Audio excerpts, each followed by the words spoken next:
We want to bring in James Carafano. He specializes in foreign and defense policy studies at the Heritage Foundation. Welcome to the broadcast. I'm sure you've been following this. If in fact Ramadi does fall, the entire city falls to ISIL, what would be ISIL's next move? Well, of course, this is good news if they do it. We have to recognize that ISIS has lost ground before, and they've taken it back. There's still a lot of territory left, and there's a lot of fight and thousands of fighters left. So, for example, there was discussion about Mosul as being the big prize. Mosul is about 10 times the size in terms of population of Ramadi. So there's a lot of fighting left to be done.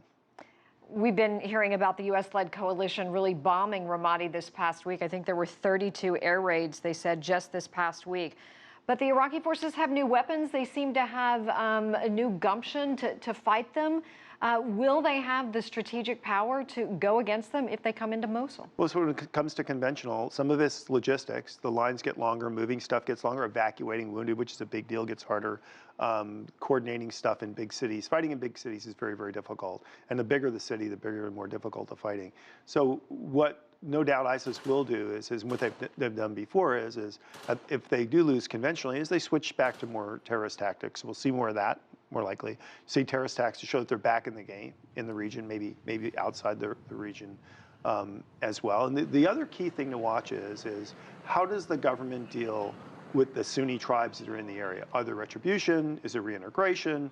Do they bring them over like they did during the awakening? And the other thing is how do they deal with the Shia militias? Shia militias can be a very destabilizing influence, increase the influence of Iran, create just as much problems and atrocities as ISIS perhaps. So these are things we're going to watch for as well. Let's talk about Abu Bakr al-Baghdadi. He's released a video message saying, calling for his troops to sort of rally around him. Do you think this will come down to who's more organized, or will it be a case of his message rallying the troops? Well, it's too soon to tell. I mean, a lot of what's important about the ISIS narrative is they have established a caliphate, right? It has a flag. They have territory.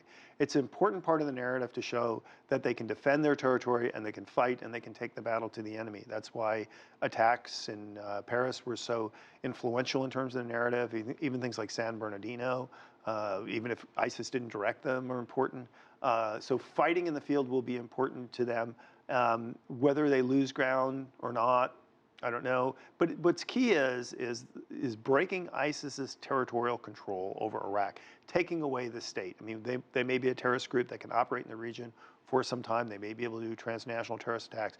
But what makes them powerful and influential is the fact that they have declared a caliphate, and as long as they hold that caliphate, that's meaningful and important. When they lose that caliphate, that's an incredible dishonor to them, and I think will take a lot of the wind out of the group. Well, let's talk about Mosul. If they were to lose Mosul, would that be losing the caliphate to them? Yeah, that would get pretty close, right? I mean, it's a huge population center, and it would be difficult to see how they could maintain large territorial control without having Beji, Sinjar. Yeah.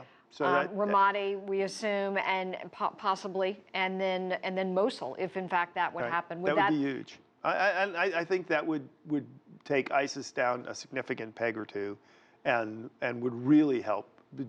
And the most important thing it would do is it would destroy the narrative, the narrative that there is a caliphate, that the caliphate is strong, that the caliphate can defend itself, and I think that's important. What do you think we'll hear from them, James, in the coming days? Possibly, more beheadings or videos released just to sort of reinforce who they are? Well, ISIS has a track record of that, right? They have to show that they are strong and powerful. Part of the way they do that is through social media, through acts of atrocities like the beheadings, through claiming, not just doing terrorist attacks, but claiming credit for other people's terrorist attacks. Any way that they can show that they're strong, resilient, they're fighting back, they're going to try that. So there's an old saying, the enemy gets a vote. It's always true. It'll be true, just as true for these guys as is true for anybody else. In May, we saw the Iraqi forces turn around and run in this area of Ramadi.